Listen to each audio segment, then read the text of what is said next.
گیا تھا. اللہ تعالیٰ معاف کرے، یہ کام جائز نہیں تھا، لیکن پرانے زمانے میں نا لوگ اپنے ہاتھ پر مشین سے نام لکھوا لیتے تھے. تو بندہ چلا گیا تھا، اللہ تعالیٰ معاف کرے، معاذ اللہ، جا کے اس نے کہا ایک شخص سے کہ میرے بازو پر نا ذرا شیر بنا دو. تو وہ سوئی سے شیر بنانے لگا، تو سوئی اس نے چبھوئی تو کہا کیا بنانے لگے ہو؟ کہنے لگا جی میں نا شیر کا سر بنانے لگا ہوں. اسے اب درد ہو رہی تھی، کہنے لگا اس طرح کر، سر رہنے دے، باقی سارا شیر بنا دے. اس نے دوبارہ سوئی چبھوئی تو کہا اب کیا بنانے لگے ہو؟ کہنے لگا شیر کا پیٹ بنانے لگا ہوں. کہنے لگا چل پیٹ رہنے دے، باقی سارا شیر بنا دے. دوبارہ سوئی چبھوئی، کہا اب کیا بنانے لگے ہو؟ شیر کی دم بنانے لگا ہوں. کہنے لگا یہ دم رہنے دے، باقی سارا شیر بنا دے. تو اس شخص نے تھپکی دے کے کہا میرے بھائی تو گھر جا، میں نے آج تک وہ شیر دیکھا ہی نہیں جس کا سر بھی نہ ہو پھر بھی شیر ہو، پیٹ بھی نہ ہو پھر بھی شیر ہو، دم بھی نہ ہو اور پھر بھی، یعنی اس کی کوئی چیز بھی نہیں ہے اور نرا شیر ہے.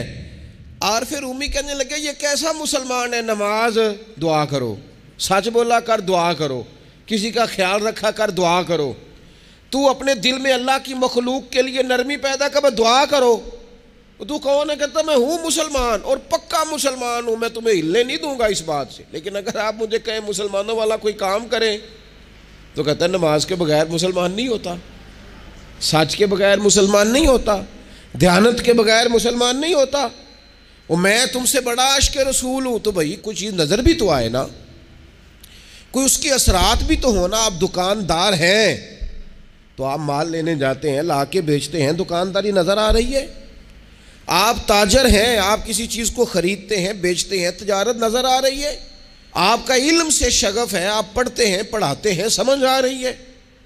تو اگر آپ مومن ہیں تو پھر مومن کی علامت تو اعمال صالحہ ہے، تو وہ اعمال بھی نظر آنے چاہیے. تو کبھی درود میں ہو، کبھی سلام میں ہو، کبھی نعت میں ہو، کبھی تو تلاوت میں ہو، کبھی تو رکوع میں ہو، کبھی تو قیام میں ہو.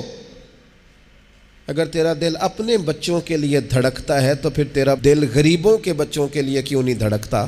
اگر تیرا دل اپنے گھر میں مال لانے کو کرتا ہے تو جہاں تجھے پتا چلا ہے کہ 11 بج گئے رات کے اور روٹی نہیں پکی، تو رسول پاک علیہ السلام نے تو یہاں ڈگری جاری کی ہے، فرمایا میں اسے مومن ہی نہیں مانتا جو پیٹ بھر کے کھانا کھائے اور اس کا پڑوسی بھوکا رہ جائے. حضور تو مانتے ہی نہیں، فرمایا نہیں مانتا میں اسے مومن.